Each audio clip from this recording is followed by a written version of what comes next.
Assalamualaikum warahmatullahi wabarakatuh.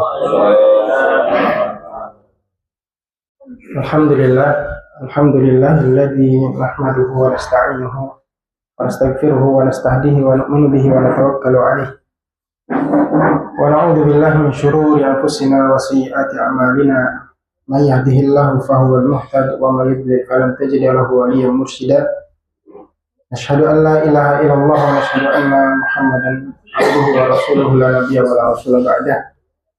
Allahumma sabbitna 'inda al-maut bi la ilaha illallah. Allahumma ja'alna minal ladzina amanu wa 'amilus shalihat wa tawassaw bil haqq wa tawassaw bis sabr. Rabbi shrah li sadri wa yassir li amri wahlul 'uqdatam min lisani yafqahu qawli. Amma ba'd. Jemaah yang dimuliakan Allah Subhanahu wa taala, Bapak Ibu, kita kembali bersyukur kepada Allah Subhanahu wa taala atas limpahan nikmat, karunia dan kasih sayangnya kepada kita semua. Atas dasar kasih sayang Allah kepada kita, kita dibangunkan untuk bisa menunaikan kewajiban kita, kemudian digerakkan hati kita untuk melangkahkan kaki di tempat yang mudah-mudahan Allah Subhanahu wa taala berkahi ini. Dan mudah-mudahan setiap waktu yang kita lalui, dari mulai saat kita datang tadi sampai acara selesai, Allah Subhanahu wa taala berikan keberkahan dan Allah catat sebagai tambahan bagi amal baik kita yang mudah-mudahan kelak bisa mendatangkan ridhonya dan masukkan kita ke dalam surga. Salam beri salam kita haturkan kepada Nabi Muhammad SAW, kepada keluarga, sahabat dan orang-orang yang senantiasa mengikuti jejak langkah beliau, sunnahnya, dan juga melanjutkan estafet perjuangan dakwahnya dari zaman. Jamaah yang Allah Subhanahu wa taala, berangkat dari firman Allah, wa idza sa'alaka ibadi anni fa inni qarib. Wahai Muhammad, jikalau ada hambaku bertanya kepadamu tentangku, katakan fa inni qarib, saya dekat, aku itu dekat. Ujibu da'watad da'i idza da'an. Bukti kedekatan Allah adalah ujibu da'watad da'i idza da'an. Saya menjawab permohonan hambaku jikalau mereka berdoa. Fal yastajibu li wal yu'minu bi la'allahum yarshudun. Maka hendaknya mereka taat, mereka patuh terhadap perintah, menjauhi larangan. Wal yu'minu bi, hendaklah beriman, la'allahum yarshudun, agar mereka mendapat petunjuk. Jadi di sini Allah berjanji kepada setiap hambanya yang berdoa, Allah pasti jawab.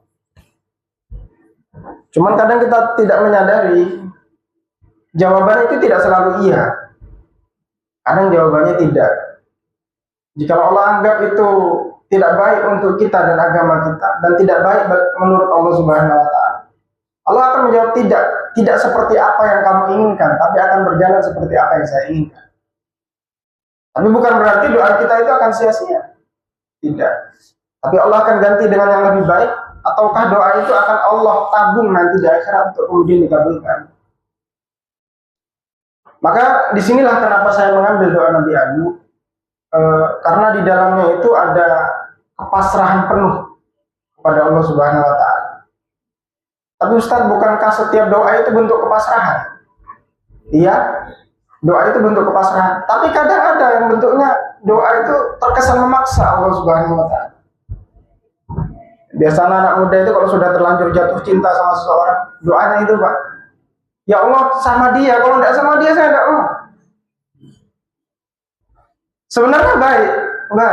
Artinya dia mengadu kepada Allah Subhanahu wa taala. Tapi ada semacam etika yang kurang diperkenankan di sini. Makanya di sini doa Nabi Ayub ini mengajarkan kepasrahan penuh kepada Allah Subhanahu wa taala. Nanti kita akan bahas doanya lebih detail. Dan doa ini juga mengandung pelajaran terkait sikap terbaik seorang mukmin kepada Allah saat dia sedang terpuruk.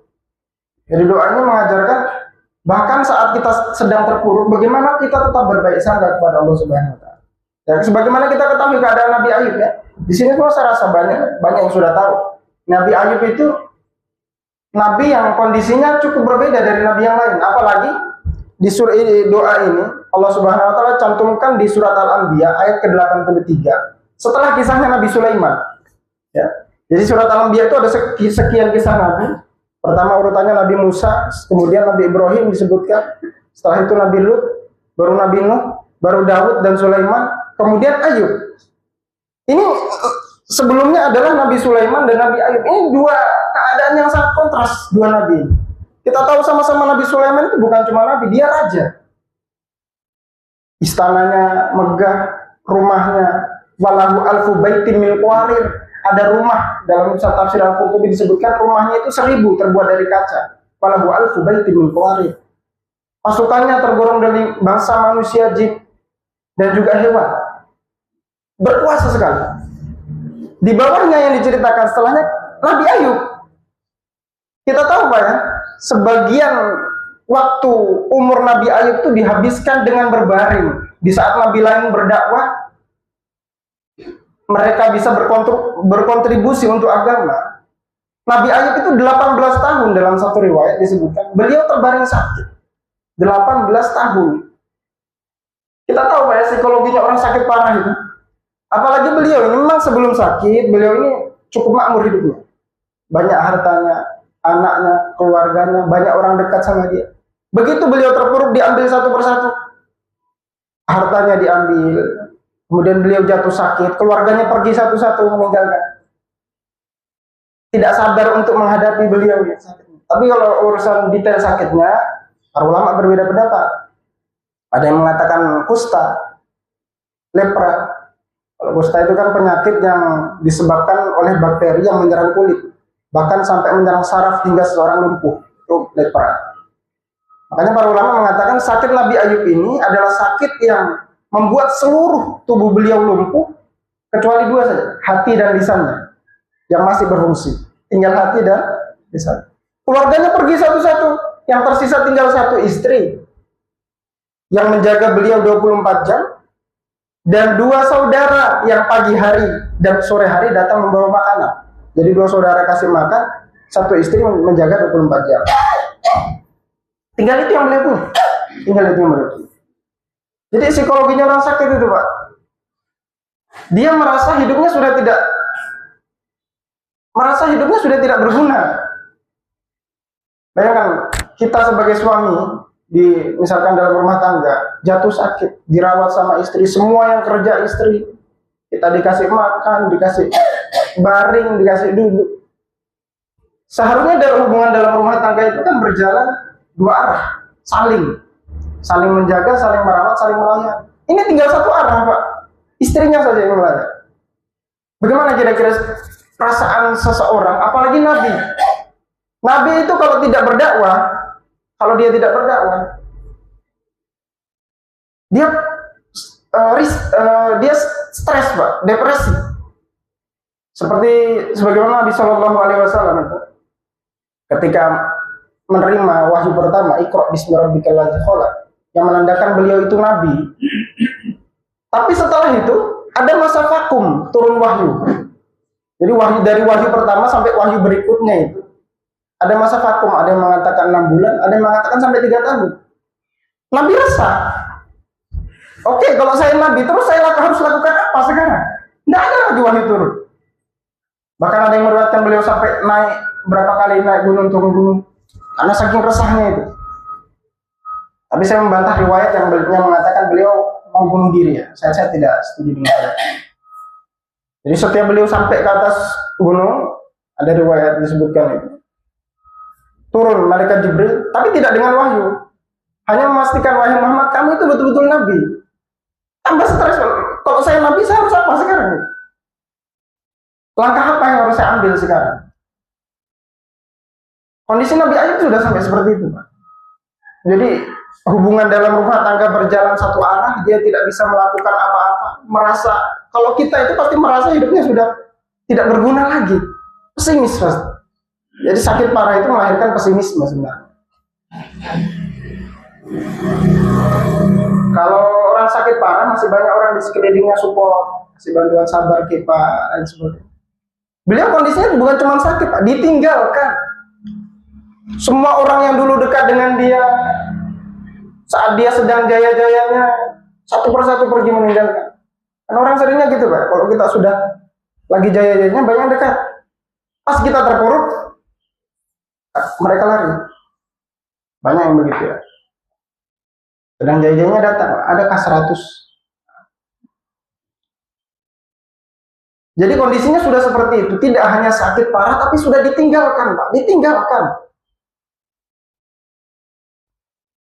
Tapi dalam kondisi seperti itu, Pak, doa apa yang beliau ucapkan? Disebutkan dalam surat Al-Anbiya ayat ke-83, wa Ayyuba, dan Nabi Ayub, idnada rabbahu, ketika berdoa kepada Rabbnya, anni massaniyad-dur, bahwasanya saya massaniyad-dur. Massa itu artinya tersentuh, disentuh.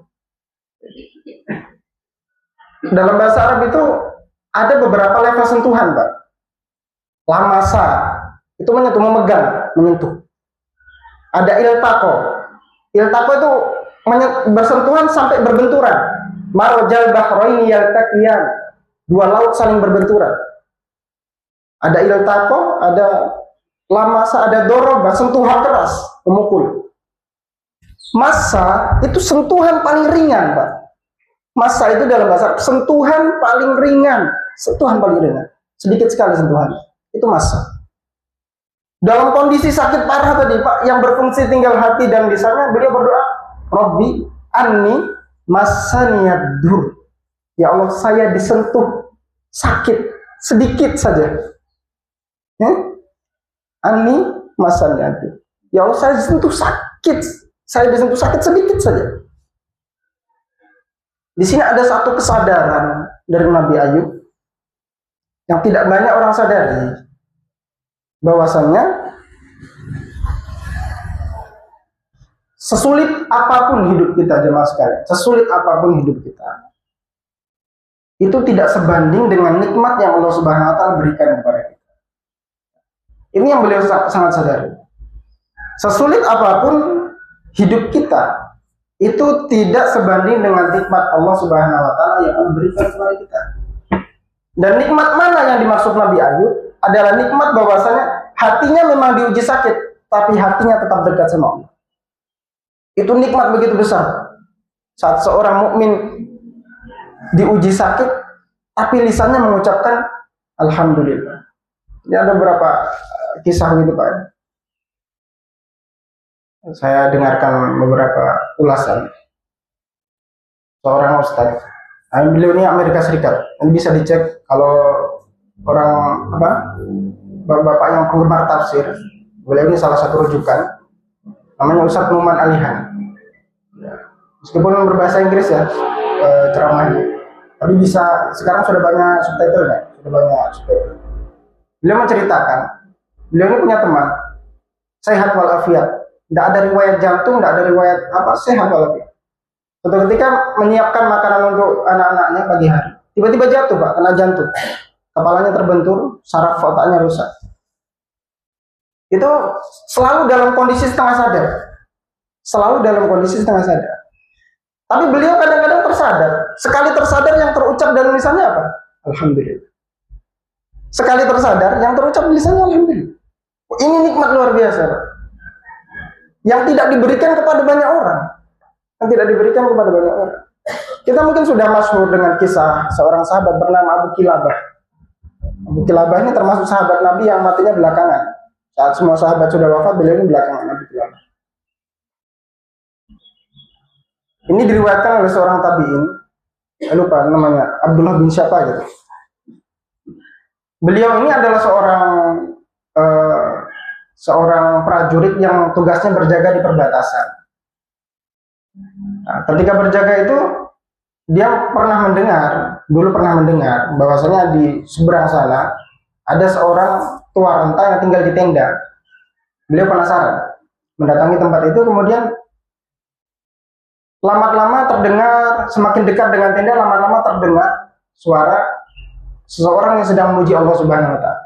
Apa? Alhamdulillahilladzi faddalani ala katsirin mimman khalaqa tafdila. Doa. Jadi diulang-ulang. Segala puji bagi Allah yang telah memberi karunia kepada saya melebihi karunia yang diberikan kepada seluruh orang lain. Itu diulang-ulang. Penasaran, akhirnya seorang tabi'in ini mendekat. Kemudian setelah sampai di tenda, dia dapati seorang tua dalam kondisi lumpuh, dua tangannya sudah tidak berfungsi, dua kakinya juga tidak berfungsi, matanya sudah mulai rabun, telinganya juga pendengarannya sudah mulai rusak. Satu-satunya yang berfungsi adalah lisannya. Tapi itu terus diulang. Alhamdulillahilladzi faddalani ala katsirin mimman khalaqa tafdila. Segala puji bagi Allah yang telah mengkaruniakan kepada saya sebuah karunia yang sangat besar daripada karunia yang diberikan kepada makhluk-makhluk lain. Nah kemudian dengan penasaran, beliau ini bertanya, wahai orang tua, wahai fulan, apa yang mendorongmu tetap mengucapkan kalimat itu di kondisimu yang sebegitu parah? Kata dia, demi Allah, seandainya laut menenggelamkanku, bumi menelanku, itu tidak akan membuat saya lupa bersyukur kepada Allah atas nikmat lisan yang selalu berzikir. Atas nikmat lisan yang selalu berzikir. Ini sebuah kesadaran yang jarang disadari oleh banyak orang. Artinya, sesulit apapun kondisi kita, nikmat yang Allah berikan kepada itu jauh lebih besar. Jauh lebih besar daripada yang Allah Subhanahu wa taala ambil. Kita ulangi doa Nabi Ayub ya. Idna darabbahu anni massaniyad-dur. Ya Allah, saya ini sedang disentuh penyakit sedikit. Ini massaniyad sedikit. Dibandingkan dengan nikmat yang Allah berikan kepada saya itu jauh lebih besar.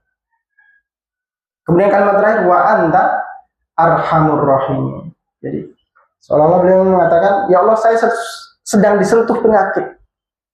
Sebelum ini menjadi lebih parah, menjadi lebih buruk, kemudian beliau menyatakan, wa anta arhamur rahim. Sesungguhnya engkau yang paling peduli dengan saya, yang paling sayang dengan saya, yang paling tahu kondisi saya. Arhamur rahim. Jadi kata rahmat, Pak, Rahman dan Rahim itu kadang-kadang kita terlalu terbatas mengartikannya. Allah itu rahmatnya meliputi segala sesuatu. Dia mengampuni semua dosa. Jadi rahmat itu tidak hanya ampunan.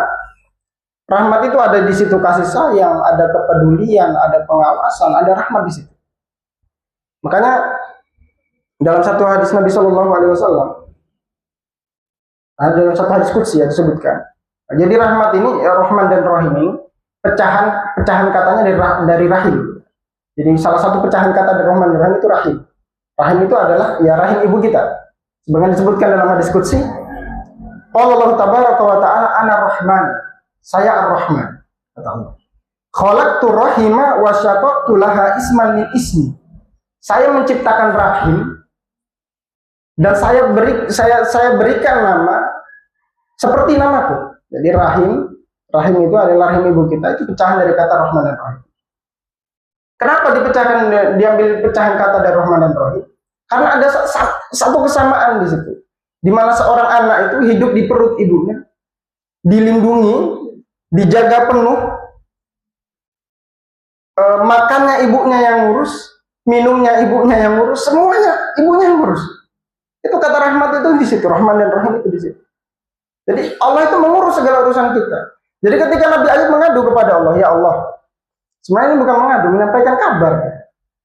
Saya disentuh penyakit sedikit saja. Dan engkaulah yang paling peduli dengan saya. Padahal di sisi lain kan beliau punya istri, Pak. Satu istri yang selalu menjaganya. Tapi beliau tetap sadar bahwasanya yang paling peduli dengan dia, yang paling berkasih sayang dengan dia, yang paling memperhatikan kondisinya adalah Allah Subhanahu wa taala. Wa anta arhamur rahimin. Nah, di sini kita diajari bagaimana seterpuruk apapun kondisi kita, bagaimana kita tetap berbaik sangka kepada Allah Subhanahu wa taala. Bahwasanya apa yang Allah berikan kepada kita itu adalah bentuk rahmatnya kepada kita, kasih sayang. Wa anta arhamur rahimin. Jadi doa ini indah sekali ya. Doa ini indah sekali. Jadi ketika beliau mengatakan Rabbi inni massaniyad-dur wa anta arhamur rahim. Ya Allah, saya disentuh penyakit dan engkaulah yang paling peduli. Beliau nggak minta sembuh, Pak. Nggak ada di sini kalimat ya Allah saya minta sembuh, nggak ada. Jadi seolah-olah beliau ini mengatakan ya Allah saya ini tidak sedang komplain. Saya tidak sedang komplain. Saya tidak sedang komplain. Saya sadar betul bahwasanya engkaulah yang maha pengasih, maha penyayang, peduli dengan saya. Itulah mengapa saya berdoa. Ya. Di sini disebutkan oleh Imam Abu Hayyan Dia mengatakan anni masan yadur ikhbarun an syai'in la syakwa an hal. Mengabarkan sesuatu la syakwa an hal, bukan mengeluh terhadap kondisinya. Dia mengabarkan gitu. Jadi sini tidak ada doa, Pak ya. Tidak ada permintaan. Ya Allah, saya sedang sakit, Engkau Maha Pengasih, Maha Penyayang. Jadi ini padahal bukan berarti kita dilarang minta sama Allah. Bahkan meskipun garam di rumah kita, kita minta sama Allah. Tapi di sini menunjukkan hubungan spesial antara Nabi Ayub dengan Allah Subhanahu wa taala. Spesial sekali hubungannya, Pak. Orang itu kalau sudah punya hubungan spesial sama orang lain, dia tidak perlu minta detail. Ada anak datang ke ibunya, "Bu, saya cinta kamu. Sekarang saya lapar." Dia tidak minta makan. Sekarang saya lapar. Cuma memberitahukan kondisi. Saya sekarang lapar. Orang yang sayang sekali dengan anak ini, ibunya pasti tahu apa yang anak ini mau. Ini hubungan spesial itu, Pak. Pasti tahu. Bahkan kadang seorang ibu itu anaknya belum ngomong, lihat raut mukanya saja udah tahu ini anak butuh ini. Butuh makan. Ini menjelaskan hubungan spesial antara Nabi Ayub dengan Allah Subhanahu wa taala. Sama seperti doanya siapa? Nabi Musa alaihissalam. Rabbi inni lima anzalta ilayya min khairin fakir. Doa ini beliau ucapkan saat beliau itu habis memukul seorang Kipti di Mesir, kemudian mati. Beliau dikejar sama Fir'aun. Jadi DPO, Pak. DPO, daftar pencarian orang negara ini.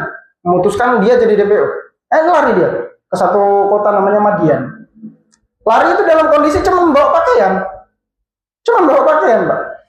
Nggak bawa bekal apa. Itu kalau orang DPO kira-kira yang dibutuhkan apa, Pak? Banyak sekali, butuh keamanan, butuh tempat tinggal, butuh pemasukan, butuh kerjaan dan lain sebagainya. Banyak sekali yang dibutuhkan. Tapi ketika beliau alaihissalam Nabi Musa sampai di kota Madian, dia dapati dua wanita itu yang sedang menghalangi dombanya karena dombanya ini kehausan. Jadi perempuan ini, dua wanita ini penggembala. Dombanya kehausan. Kemudian melihat ada telaga di depannya, itu dombanya langsung lari. Mau lari untuk sampai ke telaga itu, domba-dombanya. Nah, perempuan ini kerjanya dia tahan ini domba. Dia tahan jangan sampai domba ini ke telaga. Nah, Nabi Musa heran. Apa yang kau lakukan? Kenapa kau tahan dombamu yang mau minum itu? Kata dua perempuan ini, di sana banyak penggembala lain, kami tidak bisa ke sana. Banyak penggembala lain, laki-laki, dan kami tidak bisa bercampur di sana. Ini dua perempuan yang bertakwa. Dan Nabi Musa bantu dia, tanpa banyak basa-basi, tidak pakai PDKT dulu, tidak. Sok-sok kenal dulu. Jadi langsung saja beliau ambil domba-dombanya, beliau bantu untuk diberikan minum, kemudian dikembalikan sudah tanpa sepatah kata pun dikembalikan. Kemudian beliau sumatawalla ila zil bahasanya ya. Beliau kemudian bernaung di bawah sebuah pohon. Kemudian dua perempuan itu pulang.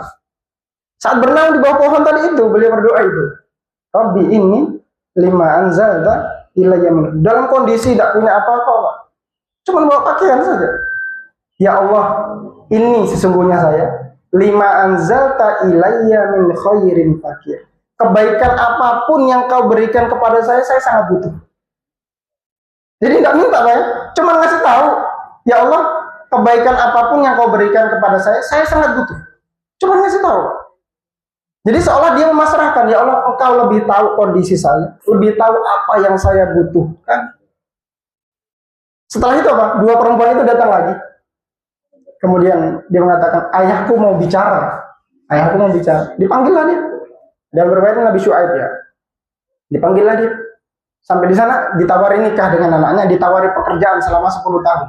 Jadi dapat keamanan, dapat tempat tinggal, dapat istri, dapat pekerjaan. Lengkap. Rabbi ini lima anzalta ilayya min khairin fakir. Ya Allah, kebaikan apapun itu engkau lebih tahu apa yang saya butuhkan. Sama seperti Nabi Ayub. Wa anta arhamur rahimin. Engkau maha pengasih. Engkau paling tahu kondisi saya, paling tahu apa yang saya butuhkan. Kalau memang itu kesembuhan, dan sebenarnya ini merayu Allah untuk meminta kesembuhan sebenarnya konteksnya. Tapi beliau menyisakan ruang. Tapi ya Allah, kalau seandainya itu bukan tidak baik, anta arhamur rahimin. Engkau paling tahu kondisi saya, paling peduli dengan saya. Dengan kasih sayang pilihkan yang terbaik. Meskipun konteksnya beliau minta kesembuhan. Tapi tetap menyisakan ruang di situ, tidak memaksakan kehendak, tidak mendikte Allah Subhanahu wa taala. Bukan berarti kita tidak boleh minta secara terperinci, boleh, Pak. Cuma sekali lagi ini menjelaskan hubungan spesial antara beliau dengan Allah. Jadi seseorang itu kalau sudah punya hubungan spesial, sekali lagi, tidak butuh detail dia minta. Cukup, ya Allah, saya ini sakit. Wa anta arhamur rahim. Nah, kemudian ketika Allah Subhanahu wa taala melihat sikap ini dari Nabi Ayub, kesabarannya 18 tahun terbaring, Pak. Kesabarannya. Dalam kondisi itu masih berbaik sangka kepada Allah, wa anta arhamur rahim. Engkau Maha Pengasih. Engkau berikan kepada saya ini karena kau sayang sama saya. Jadi masih berbaik sangka kepada Allah. Tidak mengeluh. Bukan berarti mengeluh kepada Allah, tidak boleh, Pak. Ali bin Abi Thalib itu pernah suatu ketika dia menangis mengeluh kepada Allah Subhanahu wa taala. Kemudian ada seorang masuk. Apakah kamu mengeluh kepada Allah sedangkan engkau Amirul Mukminin? Ketika itu beliau sudah jadi Amirul Mukminin, ya, jadi khalifah. Kata Ali bin Abi Thalib, saya ini lemah di hadapan Allah. Ya, saya ini lemah di hadapan Allah. Makanya saya mengeluh kepada Allah karena saya lemah di hadapan Allah. Nah, gitu. Jadi boleh saja.